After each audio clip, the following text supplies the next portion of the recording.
and welcome to the Drayer household. It's Christmas Day, and today we are going to be unpacking some of the extra gifts that we've wrapped for ourselves.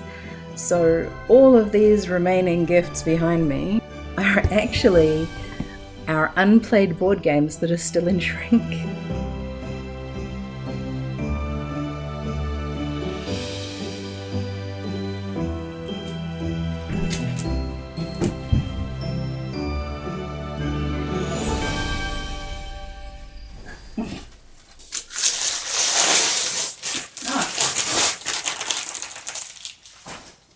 So this is Nations.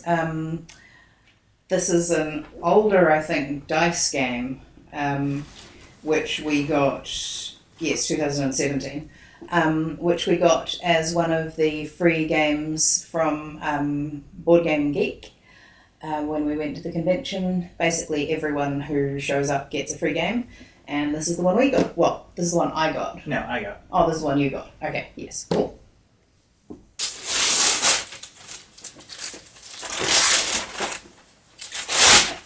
Planting. So this is another gardening game. 2 to 5 players. Yes. I wonder if this will have any interesting notes for the community garden game that we are working on. Spoilers. Yes. But it's lovely art. I know I mentioned trying not to chase the new hotness. Well, this is one of the situations of chasing the hotness. It's a Phil Walker Harding, so I'm pretty sure it's going to be a good game. It's also really pretty. And several people, thank you Chris, have recommended that we get this game, and yes, we haven't played it yet. What's next?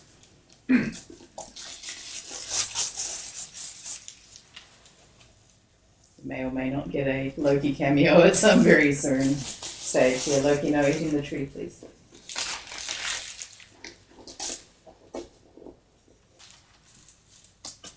Oh, Swatch. Yes. This is one of the games that I backed after watching it develop in the Board Game Design Lab community. So, Scott James, we have your game. Sorry, we haven't played your game yet. It is definitely on the list of games to play, as you can see. We'll get there. Small one as well.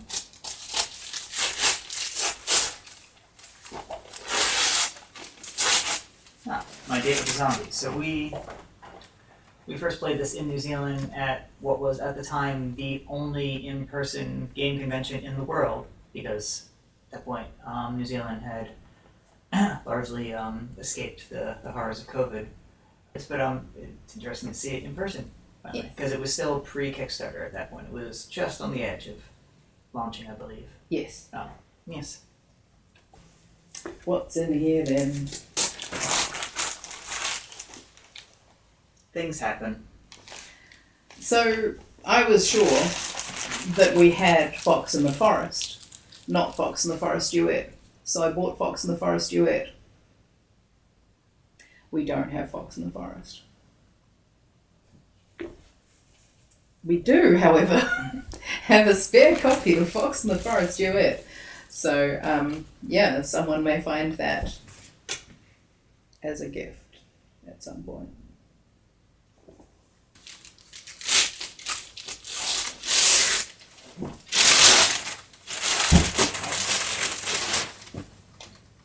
Cryptid Cafe. I know you've mentioned this several times, so maybe you should Sure. talk about this. So the first attempt at Cryptid Cafe that Chip made, so this is designed by Chip and Lennon Cole, didn't work out. And so what he did, and which was really impressive, was a total pivot, basically just redoing the game and having another shot on Kickstarter, and that time it went really well. So this is another game I watched go through its ups and downs in the Board Game Design Lab community and other online game design communities. And obviously I was very excited to back it. And one day I would very much like to play it. So, by the way, friends watching, if any of you see a game here that you would like to play with us, we are very keen to have people over to play games and basically celebrate this awesome collection we've got, so get in touch. And if there's anything you'd like to see us play, Yes. also let us know. Help us decide. Yes. What's first? What's second? What's this?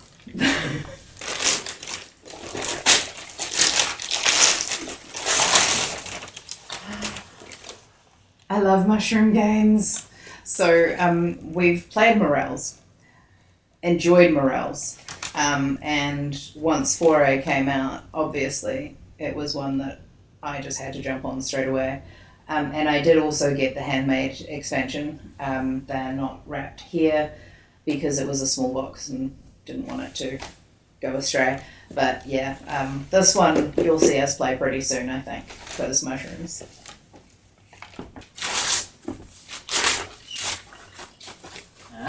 Tiny epic dungeons. Ooh, it has miniatures in this tiny, tiny box. Interesting. So we played one of these, but basically didn't read the rules and stumbled. And then I read the rules and realized how it's actually supposed to work. So I'm really curious to revisit the original Tiny Epic Dungeons, but also we'll see which one we play first. I don't think they have a particular order to them, and this one's so. I think that one's an expansion to Tiny Epic Dungeons, but I'm not sure. The Tiny Epic series, there are a bunch of different titles in them, but I haven't noticed two that go together before. You're right. It is requires the base game. Okay, cool. And it's something I love. It tells you won't be able to see this, but I'm pointing at it anyway. The recommended sleeve sizes for the game, which is I don't know why, but it's something that really pleases me. And one of those sleeve sizes is a size I already have, the 70 by 70 cards. Oh, it's a game that also uses those. I'm rather fond of square cards, so bonus. What's this? What's this? This is really, honestly, just as exciting as getting gifts where I don't know what's in there. Because... this one I do actually remember receiving because it's quite recent. This is A Gift of Tulips by Sarah Perry, published by Weird Giraffe Games, and it came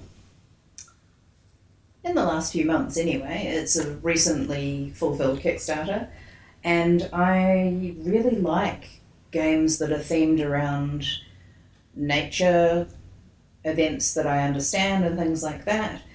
So this is about Amsterdam's Tulip Festival and basically buying and selling and gifting tulips in order to increase your score. It's one of the first really big, people go nuts for something and the price goes wild and then there's a massive market crash, and find it really interesting how humans will just assign an insane value to something. Now, that's not what's happening in A Gift of Tulips, but I tend to like games that are about tulips as a result. So, this is one of the ones we have not yet played because it does require more than 2 players, I think, or maybe I'm misremembering. No, it's 1 to 4. We just haven't because we haven't had a good block of time to get into it.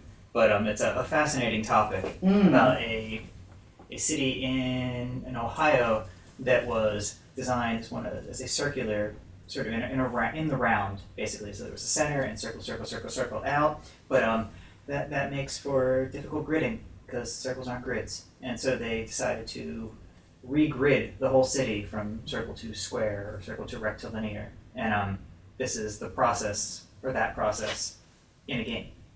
Which is why it's called Square and Circle Will. Yes. That's one where I loved the historical context and thought, oh, that's one of the kinds of games that I really enjoy because I'm not just playing a game, I'm learning something at the same time. And we have watched several how to plays, and then because it took us so long to figure out how to play, we actually ran out of time to play it. So, yes.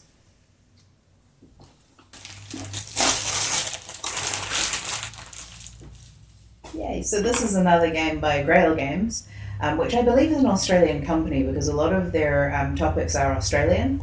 And this one here is called A Walk in the Park, and it's set in the Royal Botanic Gardens in Sydney. Excuse our neighbour's very loud vehicle. I've actually been to or walked around the Royal Botanic Gardens in Sydney, and they're certainly worth turning into a game. And obviously the presence of bin chickens, which is a bird called an ibis, I think, makes it extra fun. So, well, and in similar, wow, well timed, the Gardens also Grail games. Also, again, probably mentioned a number of times, but the borderless art style seems to be running through. And I wonder if all these games that I've mentioned that on are all Grail games, or if it's just a thing. Oh, and this is another game about the Sydney Botanical Gardens. So I wonder if they are connected, or yes, if they're they just are. okay. The art is connected, and I think that the pieces. How funny that we picked them up at the same time from completely different parts of the. Well. All right. Aha.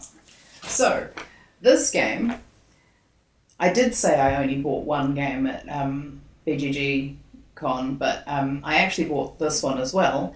The reason I say I only bought one there was because this one I actually happened to buy off the designer because it's about, now, let's see, can I remember how to pronounce this? I'm sorry if I say it wrong. Churrascaria, I think. Anyway. It's about meat. Meat, yes. And we actually discovered this type of barbecue, so Brazilian, Argentinian barbecue, South American style basically, at a restaurant that popped up in Lower Hutt and has unfortunately since closed. And it was just so good, like so good. And I don't think I'd had chimichurri before. I'd heard of it, but I hadn't had it, and I certainly hadn't had it in the correct context. And then having things like grilled pineapple, which seems really obvious, and I've certainly had pineapple on a barbecue before, but I've never had pineapple done like that. Just, wow, yum. And Brazilian lemonade. So yes, immediately I saw this game and I was like, well, that gives me all the memories that I enjoy, so I'm going to purchase the game. So when we get time to actually play this, Dave, we will do so. Oh, good lord. I'm just lit. I'm talking about crunchy games. Part 3. So, to go with Stroganoff and Hippocrates, we have Paris. And in a similar theme, entirely unclear, other than that, obviously, it's about Paris. Well, I think so. Could just be about someone named Paris. I mean, it's got the Arc de Triomphe on the front, so it's probably... So it's about the Trojan War. Okay. Stares in pained silence. What's this? Right. So, right at the very start we unpacked Sequoia and GPS. This is the expansion pack for them and the third of those games, Mountain Goat. So I actually got all 4 of them at once when I was backing something else, and I don't know what it was, but there we are. And they're lovely wee boxes. I like the shape. I like that they've all got the same kind of art style, and looking forward to getting into them. So, I don't want to mess up the name. Can you... Oh, okay. Sen, please forgive us if we get it wrong. I think it's Jiangxi. Jiangxi? Yes. So, sorry, Sen, we have been meaning to get into this. We really have. This 1920s Chinatown RPG. Looks very cool. It's pretty much, it's one of the only TTRPGs that we own. And that we have purchased in the recent era. I have probably 120 books from the 90s, D&D, and a lot of White Wolf. If it means something to you, it does. But those are RPGs, right? Or are they TTRPGs? Is it? Well, this is an interesting thought. I mean, you play them on a tabletop and they're RPGs. I assume they were part of the same, but they don't come in boxes. Obviously, they're books. So Is there a distinction? Yeah. Can someone explain to us the difference between RPGs and TTRPGs, and are we getting it right? Yeah. Ah. This is the Cryptid Cafe server pack, so I think it's an expansion, so you can play as your favorite cryptid. Ah, it's an upgrade. It upgrades server tokens.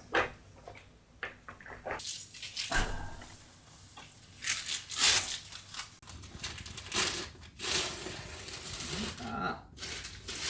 Finally got there.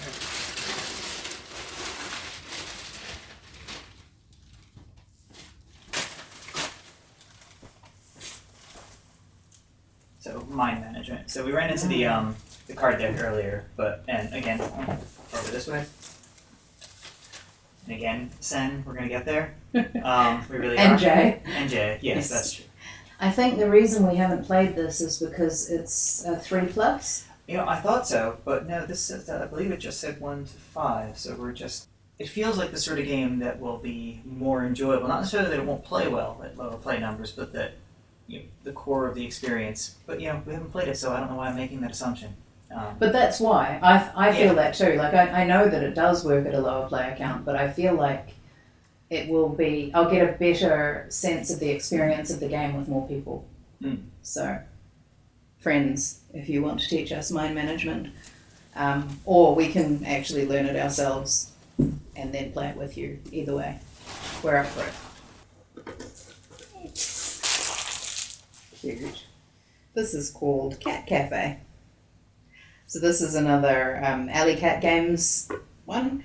And if I recall correctly, I noticed, because I'm on their mailing list, I noticed that they had a sale maybe, I can't remember exactly, and I spotted this one amongst them and went, well, it's about cats.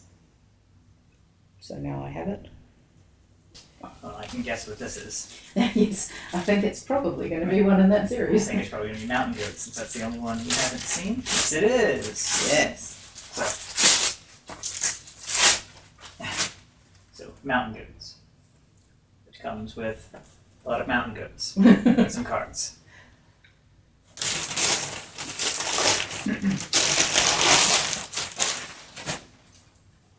Backyard Chickens. So this is a reasonably recent Kickstarter that I backed, based on it being made, I think, by other designers on the West Coast. I can't remember which group it was through, but there was a board game designers group where someone was mentioning, we're also on the West Coast and we need a few more pledges to get across the line. And I thought, well, chickens, that sounds fun. And at the time we were just at the start of planning what we were going to do with our backyard, which included potentially chickens. So that's really often enough to trigger me to purchase the game. And that's what happened. How do I play it though? Let's see if we can trigger me to play it.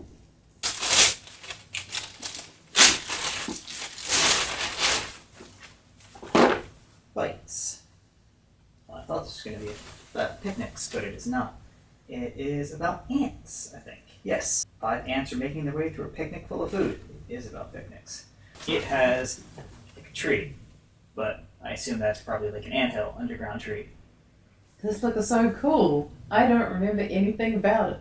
Who's it by? Anka Gavro and Philippe Gavro. It's boardgametables.com.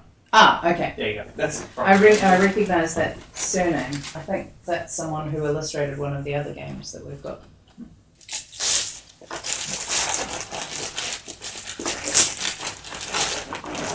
So this is Iro. And this is another game which I encountered through the game design communities. And it is a very abstract game. 2-player strategy. Your goal is to have one of your pieces reach the other side of the board without being captured. The movement of each of your pieces is dictated by the color combinations on the top, and they're all different. So to me, this feels like an interesting abstract implementation of some of the concepts involved in chess and checkers and some of those other really ancient games, but put into a modern Japanese style strategy game, and we both really enjoy those. So let's see if I've interpreted it correctly and what it feels like to play. Iro.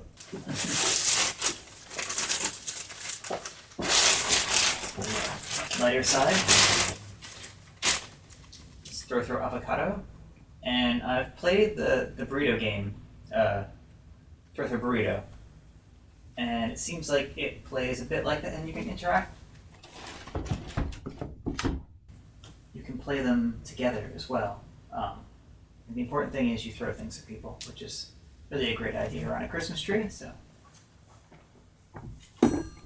Shasha? Hmm? No. No, she's not an avocado fan.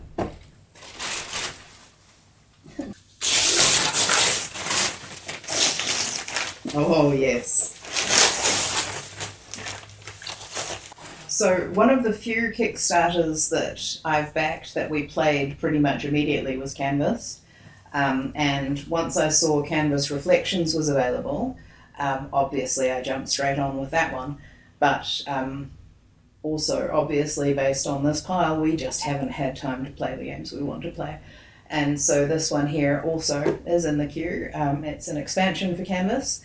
I'm not sure exactly what it adds to it or how much more it gets. Oh, there we go, a new layer called Mirror Cards. Cool. Reversible transparent cards add deeper strategy and even more combinations to create unique masterpieces. Good times. Canvas, if you haven't played Canvas and you like games, you should try Canvas. There's a whole lot of really interesting stuff in Canvas that you don't get in any other game as far as I'm concerned. And so something that adds even more to that, definitely a fan of that. Shasha? I love how the cat just hangs around. Yes, this one will be for me. So this is something I got for Kat just after we first moved here. This gift being, it was just the two of us and we didn't know anyone, and I thought it would be a lovely game. Sort of start our life in this country, and we haven't played it. I know, shocking, but still very keen to, because it's it's pretty. I don't understand. It's unique from a gameplay perspective. We watched the Shut Up and Sit Down Yes, we did. Review of it, I think before. Yes, Got it. before. Yes, yeah, and it's definitely still in my top list.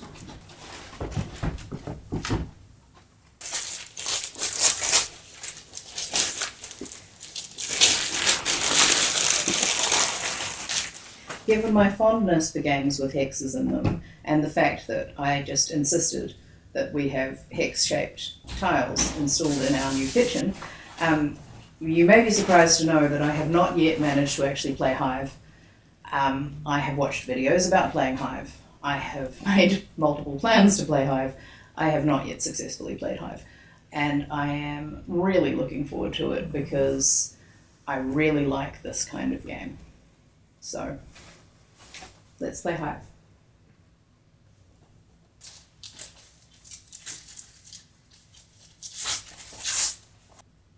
Sabotage. Boba. Oh, it's a boba tea game. Seems. It's Lightweight. sabotage. Sabotage. Yes, it is. So when our pledge for Steam Up turns into a game that arrives at the door, I don't want Steam Up to end up in one of these piles. And I thought, how cool would it be if we had a full themed Steam Up kind of day where we have, we play Ramen Fury and Sabotage as well. So that's why Sabotage is now part of our collection. Okay.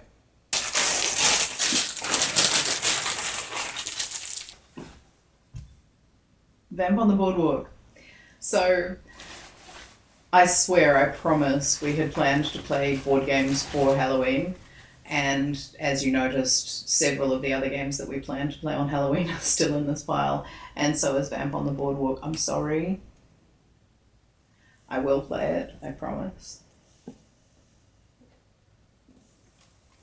It's a trick-taking game, so that's very approachable for us. We're both good at trick-taking games, and we're both into this kind of quirky vampire kind of theme, so it'll happen soon.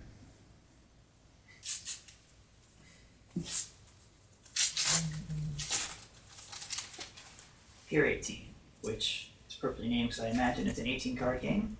It's quite a Likely. Yes. Draft cards and layer them to build your pier. So I wonder if it's similar. To Ukiyo? It makes me think of the layering mechanism in Ukiyo, but it may be nothing like that, so we'll find out. Yeah. Ah. So this was the one I got. Yes. Right. So this is the game that I got with my Board Game Geek badge, and it's called Werewords, and it's a hidden identity word game. It's the deluxe edition, and players guess a word by asking yes or no questions. Figure out the magic word before time is up and you win. So that sounds fun. It's by Bezier Games, who are also responsible for the wildly popular Cat in a Box game, which we're fairly sure we played incorrectly the first time we played it, and we were planning to play at the BGG convention, but ended up just not having time, and yeah, so we'll also be playing that again.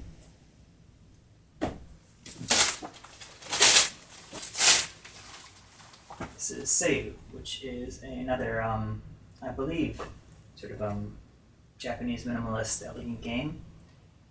It involves making paths with cards, and as I've noted before, probably in this video, I have a fondness for abstraction and games that don't necessarily need a heavy layering of theme to work, and so I'm really excited to play this. Is this the last one? I think so. Yes. Woo! It's the last one! Evolution by North Star Games, and Dominic Capuchet, Dmitry Knotter, Sergei Machin. Sorry, Sergei. It is the dynamic game of survival. So this is one of the games that has been highly recommended to me based on the types of games that I design or the types of ideas that I have.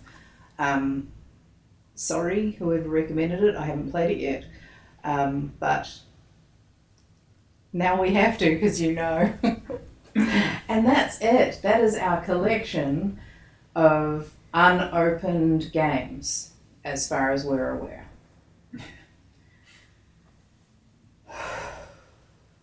So are there any that you are in particular looking forward to playing?